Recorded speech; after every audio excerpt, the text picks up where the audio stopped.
Bonjour à tous, j'espère que vous allez bien. On se retrouve pour l'analyse macro du jeudi 29 mai 2025. Est-ce qu'on se dirige vers des sommets historiques sur les indices? C'est ce qu'on va voir ensemble. On parlera aussi un petit peu rapidement des résultats d'NVIDIA qui ont littéralement fait exploser les indices, la direction des prochains jours. On va voir tout ça ensemble et éventuellement les opportunités qu'on pourrait saisir. Également, je vous rappelle que notre accompagnement est toujours disponible et ça 100% gratuitement. 4000 € de valeur offerte, accès au mentorship complet de 22 vidéos, accès à l'accompagnement sur le Discord. Les membres sont en train de tout casser. Hier, ils se sont régalés. Analyse vidéo quotidienne qui arrive très bientôt, les sessions de training en replay également, vous pouvez nous rejoindre gratuitement. Pour nous rejoindre, c'est le premier lien en commentaire épinglé, tous les liens utiles concernant mon contenu. Ça vous ramène sur cette page, vous cliquez sur ce quatrième lien juste ici, rejoindre mon accompagnement trading forex et indices. Ça vous ramène ici, oups, il y a un petit bug, voilà. On descend, vous cliquez sur ce lien pour vous inscrire sur PrimeXBT via notre lien partenaire. Pourquoi PrimeXBT? Parce que PrimeXBT permet de trader le forex, les indices, les commodities avec du collatéral crypto. Moi en ce moment je trade beaucoup le Nasdaq avec du Bitcoin. Et en fait, quand je gagne, simplement, je gagne du Bitcoin et le Bitcoin s'apprécie, donc je gagne encore plus d'argent derrière. Également, pour ceux qui résident en Europe, ça empêche justement la case imposition, donc ça, c'est plutôt sympathique. Et c'est la meilleure plateforme pour faire ça, tout simplement, collatéral crypto et des frais vraiment minimes. Enfin, il n'y a pas de frais, il y a juste des spreads qui sont vraiment très bas.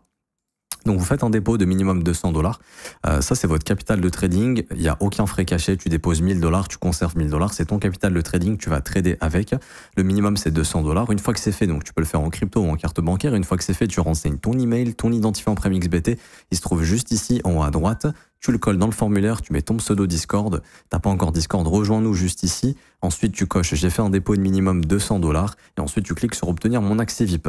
Ça va me prendre 24 heures maximum pour t'accorder tous les accès. Donc, sois un petit peu patient, une fois que tous tes accès sont actifs. Donc, ton mentorship par mail et ton accès VIP au Discord, je t'envoie un mail pour te prévenir. Donc, t'inquiète pas, c'est 24 heures grand maximum. Et ensuite, tu auras accès à tous ces salons, l'accompagnement, les reviews de trade avec les explications, les discussions avec les membres qui sont en train de se former, qui sont en train de tout casser. Hier, ça a sorti des TP littéralement dans tous les sens, ici dans les salons. Bref, t'es le bienvenu, tu veux te former à nos côtés, tu nous rejoins, c'est gratuit et on casse tout ensemble. Allez, let's go, c'est parti pour l'analyse juste ici. Alors, concernant le Nasdaq, hier, vous vous souvenez du biais, plutôt un biais haussier. L'idée, c'était d'aller livrer le Previous Weekly High. Vous vous souvenez, ça, on en avait parlé.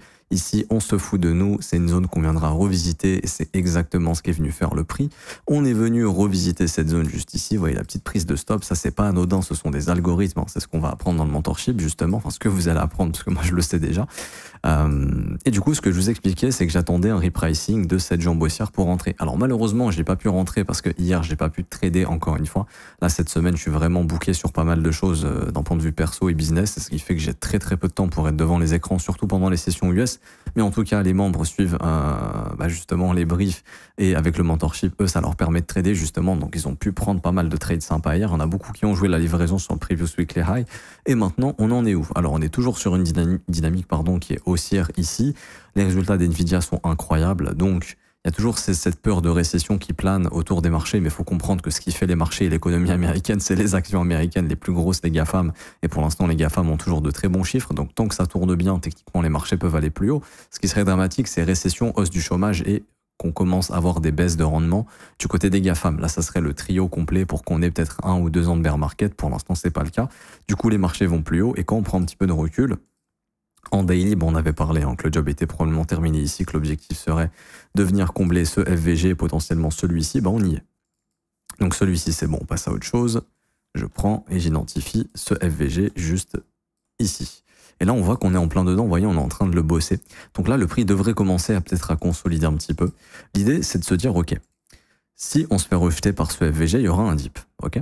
Le dip, ça peut être par exemple, alors il peut être très profond, ça peut être par exemple vraiment un dip profond vers ces New Week Open Gap, si jamais il y a un dip. Ça peut être très peu profond comme par exemple le dernier FVG juste ici, donc dans les 21 300, 21 240, voire il n'y aurait pas de dip. Et pour l'instant, le prix en horaire, il est en train, de nous dire qu'il n'y a pas de dip, tout simplement. Là, en horaire, de ce que je vois sous les yeux perso, il n'y a pas de dip en fait pour le moment. Le dernier order block, il est ici, ok. Il y a également un breaker block qui s'est formé ici. Donc pour moi, clairement, ce mouvement est haussier. Aujourd'hui, pareil, comme d'hab, le prix de minuit, ok, il est ici. Ce qu'on va chercher, c'est le prix qui va s'enfoncer sous le prix de minuit. J'aimerais bien qu'on vienne prendre le plus bas ici des 21 710 points.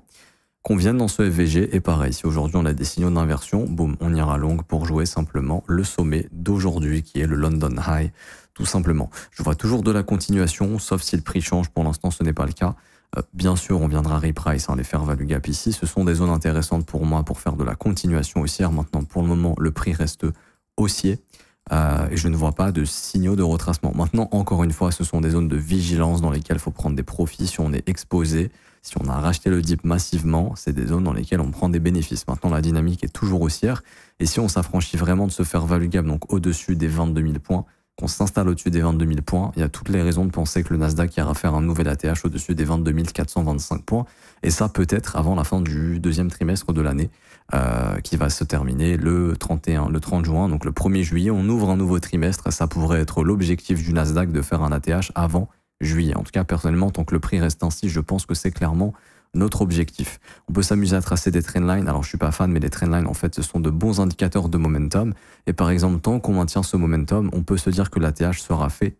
Alors, pour être précis, l'ATH sera fait au plus tard pour le 12 juin. Donc là, par exemple, d'ici 2 semaines, on pourrait déjà avoir un nouveau sommet historique sur le Nasdaq. Bon, je retire cette trendline, je m'en sers pas. Mais c'est beaucoup utilisé par les traders d'options qui vont par exemple se dire ok, tant que la trendline est maintenue, je peux acheter des calls au-dessus des 22 400 pour mi-juin par exemple. Ok, donc c'est des objectifs que le marché peut aller chercher. Ça, c'est une bonne astuce que je vous donne. N'hésitez pas à vous en servir quelquefois. Pas tout le temps bien sûr, mais c'est des fois, si on veut timer le marché, ça peut aider. Donc j'ai pas plus de choses à dire sur le Nasdaq, personnellement toujours haussier. Vous voyez, le Asia Low ici serait un bon petit nettoyage pour trouver un petit long aujourd'hui sous le midnight pour faire de la continuation. C'est ce que je vais observer. Je sais pas encore si je vais pouvoir trader aujourd'hui parce que je suis pas mal pris et je jongle entre pas mal de choses. Mais si c'est le cas, en tout cas, c'est le trade que je vais prendre aujourd'hui.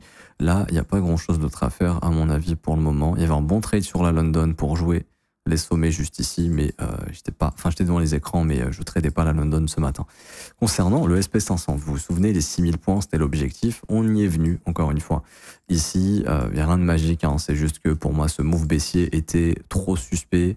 On avait parlé de se faire value gap qui, à mon avis, allait être cassé et devenir IFVG. C'est exactement ce qui s'est passé. Cassure, pullback, continuation. On a livré les prix qu'on a vus, 5993 points, 6000 points. On arrive dans le gros fair value gap en hebdomadaire juste ici. Là, et dans les zones de fair value gap ici en daily. Donc là, je vous ai combiné les deux. On est dans des zones importantes. Alors, et ouais, c'est bien mon graphique en daily ici. Alors, personnellement, ce que je vois ici, c'est que la vraie prochaine zone de travail pour le prix, elle est là. Oups, elle est ici. Elle est pour moi... Alors là, il y a un breaker qui s'est formé, donc on va revenir au travail à ce breaker. Et je pense que quand on viendra rebosser ce breaker, ce sera dans cette zone entre 6100 points et 6067 points. Donc ça, je vais le mettre sur tous mes graphiques. Et ça va être la direction du prix pour moi. C'est-à-dire que je vais continuer de spéculer longue tant qu'on n'a pas tag les 6067,5 points. Je pense que le S&P 500 se dirige vers cette zone. Alors je le vois consolider quand même un peu dans le fair value gap weekly, mais je le vois le passer très rapidement pour aller chercher les 6067. Parce que si on analyse le prix rapidement, vous voyez que là, il y a plein de sommets daily, donc il y a plein de stops à aller chercher dans cette zone entre 6067 et 6104.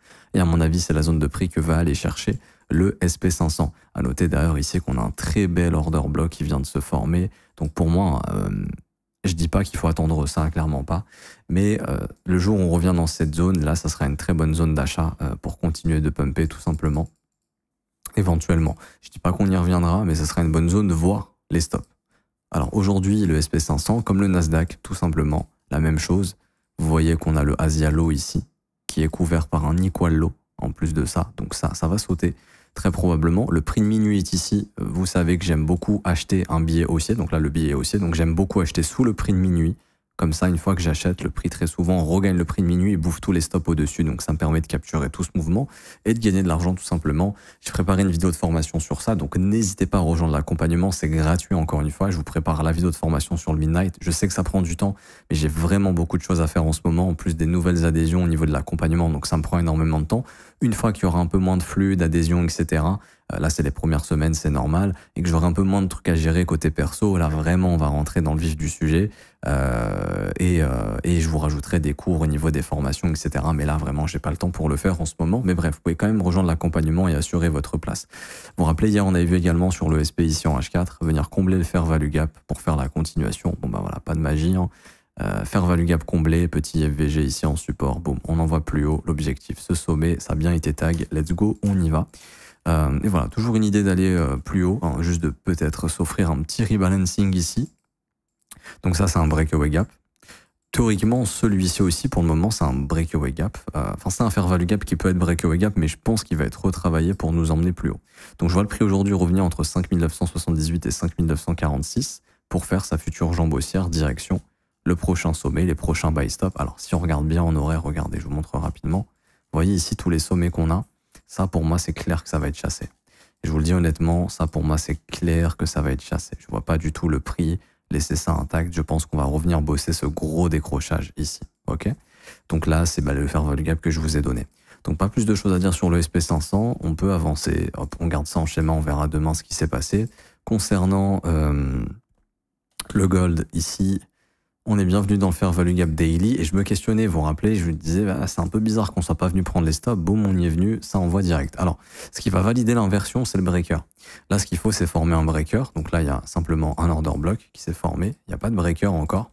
Mais si jamais on forme le breaker block, pour moi, il y aura le signal d'un gold qui veut aller plus haut. Pour l'instant, il n'y a pas de breaker, donc il n'y a pas. Attendez, je n'arrive pas à mettre ce que je veux faire.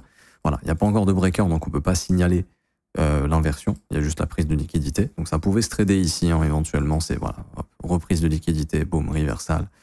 Et donc pour moi, l'idée, c'est de se dire que tant que ce fair value gap est maintenu en daily, l'idée est de revenir travailler le fair value gap daily, ici, donc entre 3350 et 3370, et d'aller chercher éventuellement le sommet des 3448 points. Si le marché perd ce fair value gap, là, je verrai une correction plus profonde jusqu'au 3200, voire 3123. Donc ça, c'est vraiment la zone que je vais observer au cours des prochains jours. Mais tant qu'elle est maintenue, j'ai plutôt un biais haussier. Juste ce qui va vraiment confirmer le biais en horaire, c'est la validation du breaker ici s'il se forme. Il faut vraiment valider ce breaker. Il y aurait même double breaker si on s'affranchit de ces deux derniers sommets. Là, ça serait parfait pour aller déborder le previous weekly high et éventuellement, pourquoi pas, le sommet des 3448 que je vais vous indiquer juste ici. Ok. Pas plus de choses à dire sur le gold. Et pour finir avec le dollar index qui continue son petit push. Hier, on avait vu justement en H1 s'il y a breaker ou pas. Alors ici, il n'y a pas eu de breaker. Donc le marché est venu reprice le fair value gap. On en voit plus haut. Il y a le gap ici qui push les prix plus haut tout simplement. Et là, on est en train de combler le gap. Ok. Donc hier, on a eu un gap. On est en train de revenir combler ce gap. Et pour l'instant, moi, ça semble confirmer ma thèse qui est que le marché va plutôt ranger. C'est-à-dire qu'il est venu prendre les stops de ces deux order blocks. Finalement, il n'y a pas de breaker block ici parce que ce fair value gap n'est pas respecté. Donc le marché envoie plus haut. Il vient bien chercher ce sommet ici. Et laissez-moi 2 petites secondes. On avait ce FVG, on le passe également. Donc le marché peut être motivé pour continuer de chercher de la buy side. Mais je vous le dis honnêtement, le biais du dollar, il n'est pas très clair. Enfin, quand je dis qu'il n'est pas très clair, c'est que ici il était clairement bearish, il était très clair, le biais vraiment très très propre. Personnellement, je pense qu'on est dans une tentative de bottom, qu'on est en train de bottom. Maintenant, je pense que de plus en plus, on va consolider. Et que début juillet, il y aura une dernière attaque baissière qui, elle, va marquer le bottom. Comme ça, on prendra le plus bas du trimestre précédent et je pense que ce sera la prise de liquidité qui marquera le trimestre de retracement pour le dollar et je pense qu'on viendra revisiter cette zone. Donc ça n'a pas bougé. Pour ça que je vous explique que le gold, je m'attends plus nécessairement à une poursuite haussière très violente. Je m'attends plus à un gold qui consolide, voire qui va peut-être faire de nouveaux ATH, mais des ATH de distribution pour retracer par la suite si le prochain trimestre est haussier sur le dollar. C'est ce que j'observe en tout cas pour le moment. J'ai pas plus de choses à dire pour l'instant sur le dollar, c'est ce que j'observe.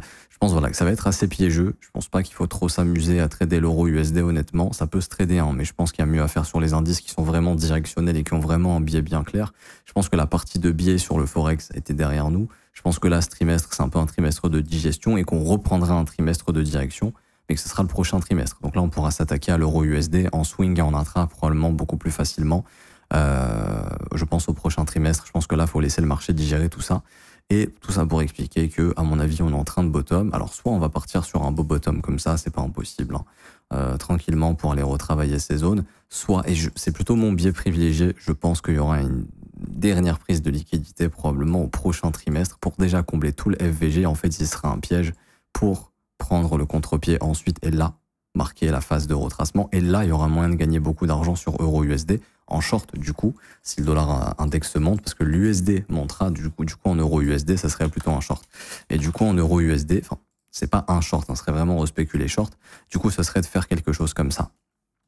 Grosso modo, l'euro-USD qui fait sa petite vie, peut-être une dernière prise de liquidité ici en juillet pour marquer la distribution et ensuite le retracement. Vous voyez, et là, il y aura une phase directionnelle qu'on pourra trader assez franchement. Je pense que le biais sera beaucoup plus clair que le biais qu'on a actuellement ici, en tout cas de mon point de vue, ok, de mon point de vue.